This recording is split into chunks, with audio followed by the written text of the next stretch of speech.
You're watching CBS 2 News Sunday Morning. Now, from Studio 46. Time now is 6:26. When we come back, we'll have another check of the windy forecast. Also ahead, some spooky places right here in our area that promise a real-life ghost story. We look at haunted Long Island.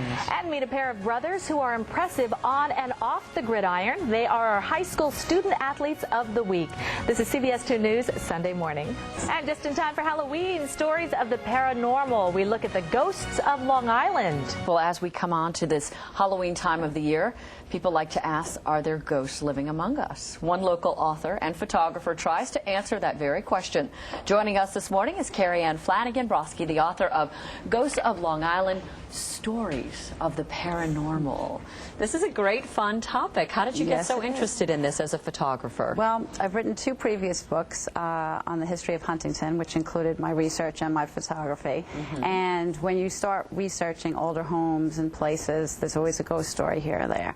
And people seem to love the ghost stories. And I've been asked by so many people over the years, why don't you do a book specifically on ghosts? So last year around this time I decided, you know what, it's a hot topic, why not? And I started doing investigating, and Long Island is not really thought of a place that's supposedly haunted, but in doing the research there are many, many places. I've covered 30 places all over Long Island, from Glen Cove to Montauk Point. Most of these are older homes. A lot of them are. Some of them aren't. Some are legends and myths. Some are more spiritual stories. But I would say a good portion of them do have some historical background to it. Now let's get to one of the houses. I was only on Long Island for a few years, but I heard about Stony Brook's Country House. Right. This is a great story. It's a very active house. It's haunted by the ghost of Annette Williamson, who has been haunting it since the Revolution, when she was murdered in the house in the Oldfield room.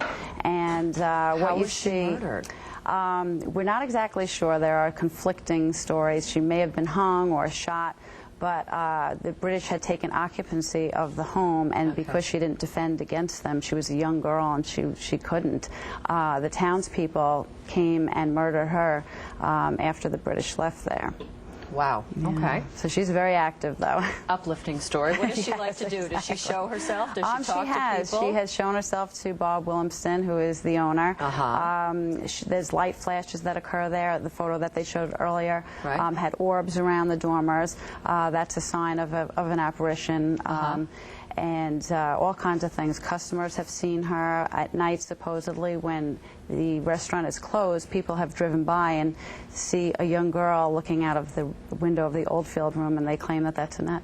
Okay, let's get to the Ghosts of Winfield. Yes, this is a great one. This home was owned by Woolworth, and it was built in 1917, and it cost $9 million to build it because it was all marble. Incredible. And in this picture, I photographed with both digital and a manual camera, and I had photographed this with my manual, and weeks later I printed up the photograph, and to my amazement I found an image in the window, and when I looked at it through a photographic loop, I said, my God, it was I'm getting goosebumps right now as I look at this. Exactly. Is this as a woman, a young child? I believe it's the ghost of Edna Woolworth. Now, I was the only person in that building at the time. I was with Martin Carey, who was Governor Hugh goosebumps on my goosebumps right now. Yeah, Governor Hugh Carey's brother took me for what he called a 10-cent tour of Winfield. That's and fantastic. When we left, he said, take as many photos as you want, and it wasn't until weeks later that I saw him. And there was no one else in the house. So that's fantastic. Carrie Ann Flanagan-Broski, thank you so much for coming in. The book is called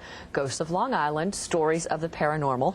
And for more information, you can log on to our website, WCBSTV.com, and click on the link section. Something to read in the middle of the night for you, Cindy? That was pretty scary.